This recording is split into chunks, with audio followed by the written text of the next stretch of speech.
In the early 2000s, the Grape Street Crips were running like a well-oiled machine. They had cliques to perform specific jobs and those jobs only, and had a hierarchy at that time. They had a clique that only dealt with scamming, a clique of special forces type shooters. They were comprised of reputable OGs, and unlike other gangs, kept their internal fighting among cliques to a minimum. So it's no surprise that at that time many out-of-town entertainers were checking in with Grape Street. Aside from Crips, 50 also had connections on the Piru side. During the time he was rocking with Game, who's from Cedar Block, Piru. That didn't last long, as tensions began to rise between 50 and Game in 2005. It would eventually escalate into a full-scale beef.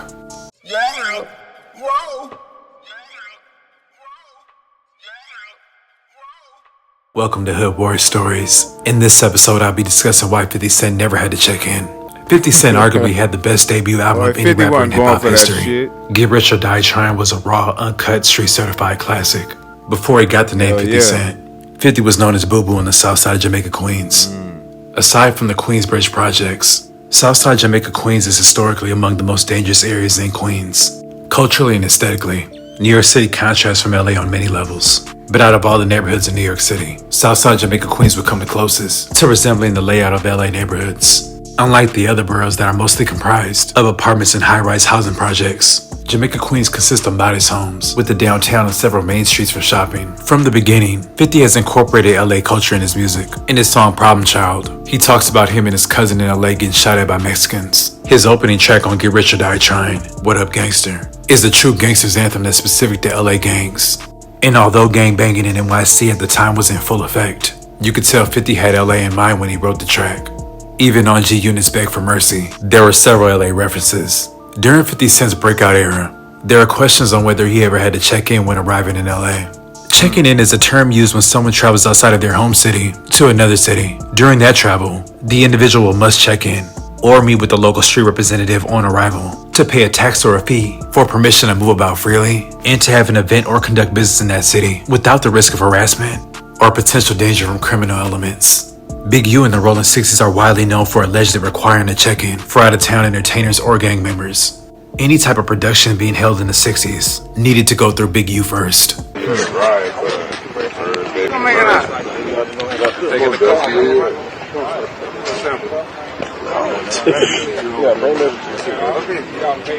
Don't matter.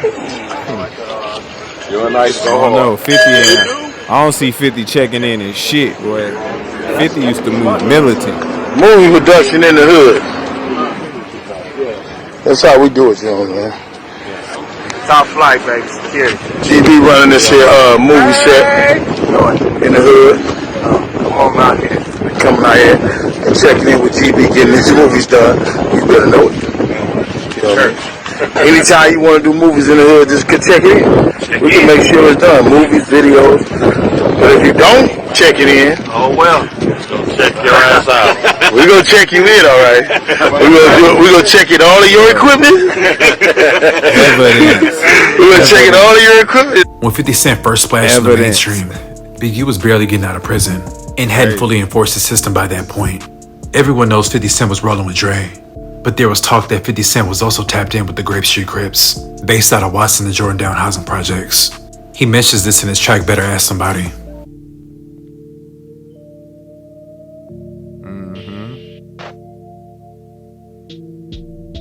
Jadakiss also talked about this in his verse dissing 50.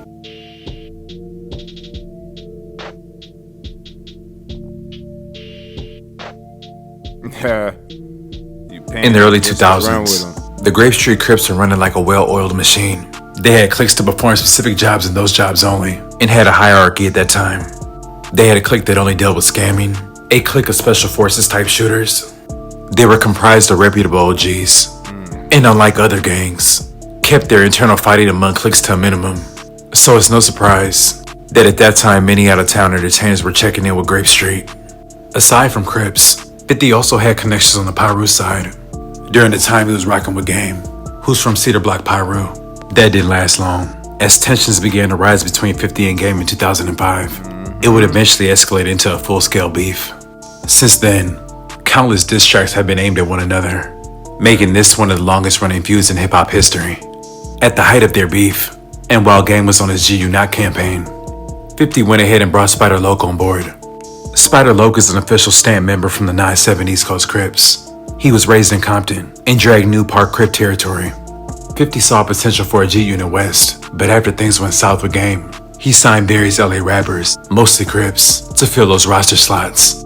And Spider Loc was acting CEO of G Unit West. But many believe 50 signed Spider as a chess move to go at Game in Black Wall Street. During his time at the label, Spider never released a popular song and eventually left G Unit just 32 months after signing. Aside from being heavily tapped in on a concrete street level, 50 takes extreme measures to protect himself and his property, spending nearly $20K a week on security detail. His bodyguards are considered one of the most elite teams in the world, consisting of at least 10 members, including security experts and ex-special forces. With 50 moving at this level, he's become virtually untouchable. Got to.